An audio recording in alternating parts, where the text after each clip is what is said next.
Good morning, I'm Willie Gillespie. Welcome to the CDN News at 8. It is 8:02, and we begin this morning with breaking news. The AP, among others, have called the Chicago mayoral race in favor of Democrat Brandon Johnson. We bring in our very own chief political analyst, Mr. Waddle, to break down this race. Mr. Waddle, your thoughts on this race?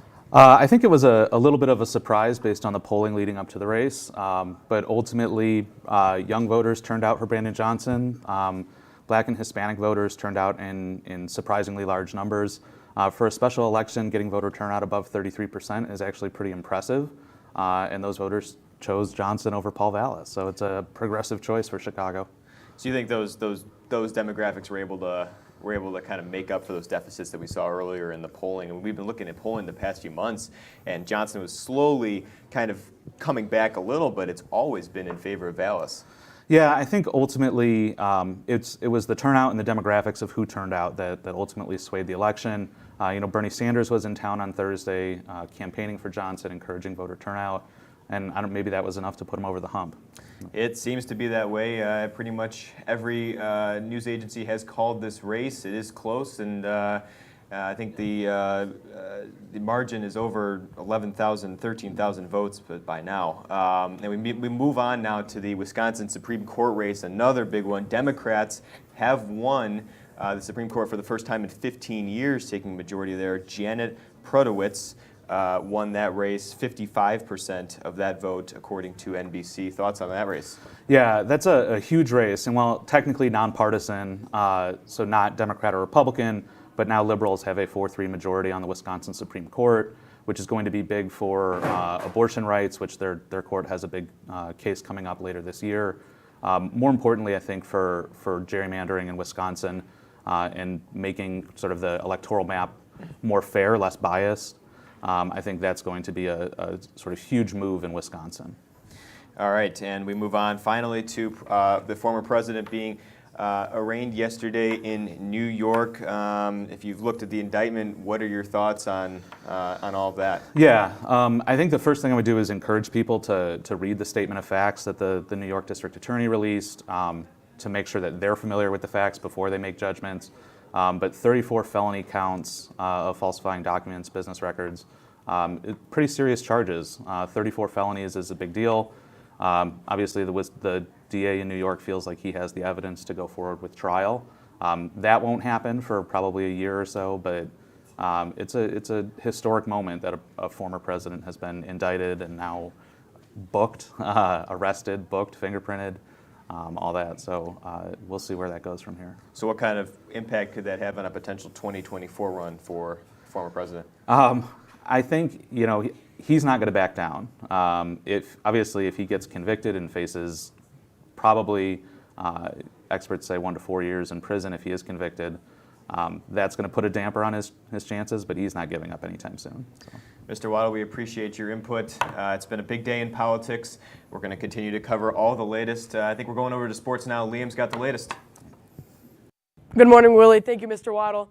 We'll start today with the track and field team, where the boys team will have a meet today at Notre Dame. They'll be facing off against multiple schools, and they're set to start at 4:30. And the boys volleyball team fell to Libertyville last night. Their next game is going to be tomorrow, and they're going to be having a Warren tournament. The girls lacrosse team will play Stevenson here tonight at Baker Stadium. They are set to start at 6:30. And the boys lacrosse team will be playing St. Viator tonight, and the game will take place at Forest View Center and is set to start at 6 o'clock. And the baseball team is set to play Warren today. Their game will be here at Carmel and is set to start at 4:30. And we're good. Right here we have Zach Case and Carson Huber to talk about the baseball season so far. So Zach, we'll start with you. The team took a trip to Arizona. What was your favorite part of Arizona? We just bonded as a team, really. We had a 3-on-3 basketball tournament, and we all were under the same roof. We all ate out of the same kitchen, and we just got to know each other better as a team. Okay, so Carson, we'll come to you now. So what has your favorite part of the season been so far, just in total? My favorite part of the season was obviously Arizona, because we all got to just become a better team. We went 4-1, which was awesome. we played good competition, and we went to a Cubs-White Sox game, which was awesome.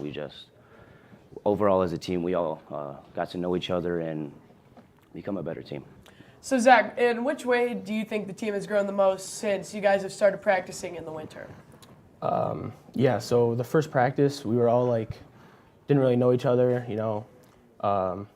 My first year on varsity, and some of these guys is third, and we just didn't really have the communication that we do now. And I feel like after the Arizona trip, after being together every day of the week, we got to know each other a little better, and our communication's a little better.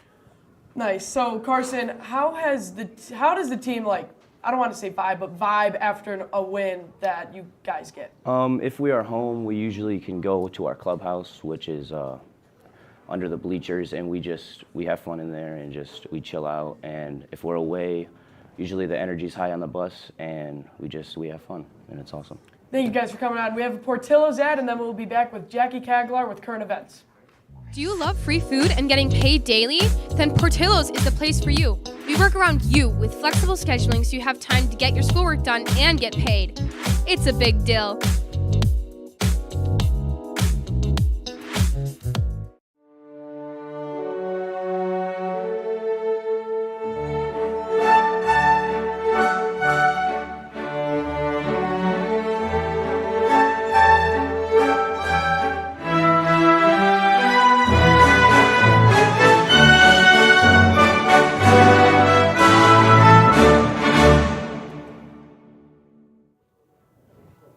Good morning, everyone. I'm Jacqueline Kaglar with Current Events. Libertyville will soon have an ice cream parlor and candy store in place where the craft beer store was on 107 West Church Street.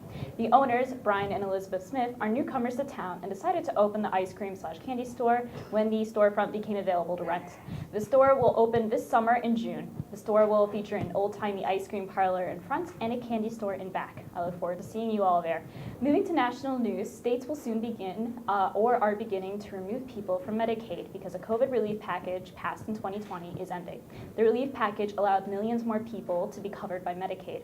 Roughly 15 million people will lose Medicaid coverage in the coming months. States will resume eligibility verifications for Medicaid, basically a renewal of Medicaid if one qualifies for it.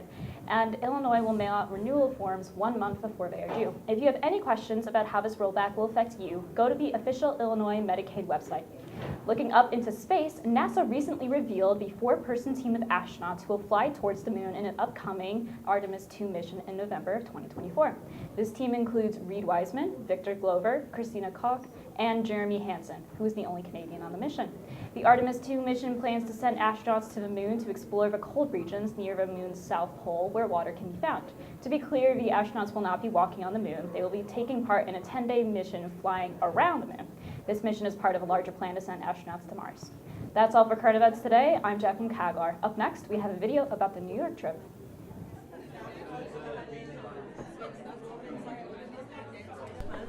Shh.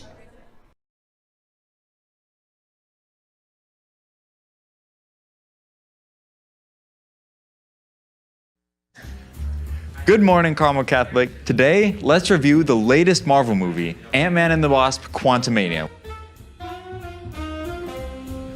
First, let's talk about the special effects. The quantum realm was portrayed magnificently, with vibrant colors and stunning landscapes that kept me glued to the screen. The attention to detail was impressive, making the special effects the highlight of this movie. For this category, I give it a perfect score of 5 out of 5.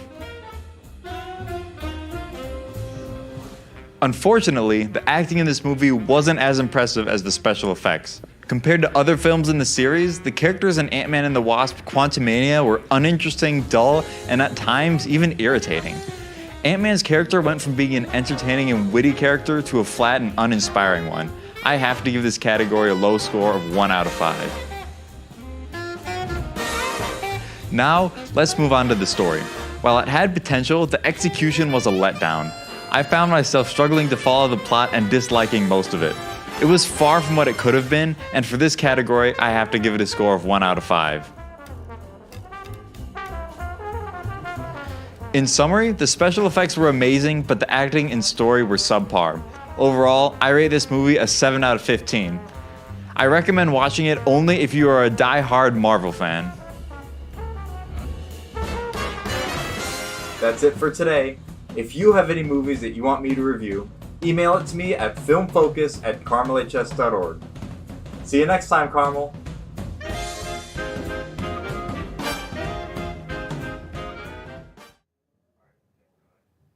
Hello, I am Andy Salto, and today I am not doing my normal segment for clubs.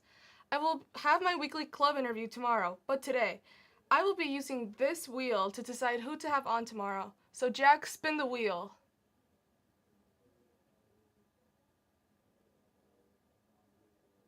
Alright, and we'll have Spanish Club tomorrow. If you are the supervisor of the club, be looking out for an email from me today asking if you can go on tomorrow or to send one of your club members to be interviewed. Up next, we have a video to honor the seniors of 2023. The Seniors Honor Convocation in late May is a special tradition at Carmel when we celebrate our seniors' successes. The event includes a printed program serving as a graduation keepsake for the class of 2023 students and their families. Production of this printed program is now underway. Seniors, we need your help in making the program as complete and accurate as possible. Evidence of college scholarships must be uploaded to Maya Learning by Tuesday, April 11th. For questions about scholarships, please contact College and Career Counselor Ms. Bianca Noshek. Evidence of military appointment, ROT service, or military enlistment must be submitted to Ms. Jen Burkhalter by Tuesday, April 11th. Awards and scholarships given by outside nonprofit organizations are welcome too. Rotary, DAR, and other civic scholarships, Chamber of Commerce scholarships, Eagle Scout/Gold Award. Evidence of these distinctions may be given to Ms. Burkhalter for consideration before April 11th. An abundance of individual awards are generated internally by Carmel Catholic. Seniors do not need to provide evidence of distinction such as Honor Society memberships, Student Athlete Awards, academic honor rolls. Be sure to submit your awards and scholarships by Tuesday, April 11th for inclusion in the printed program. Welcome back. The bookstore will be closed today. Please go to the central office for any bookstore-related needs. There is a mandatory meeting today after school in room 206 for those interested in participating in International Day.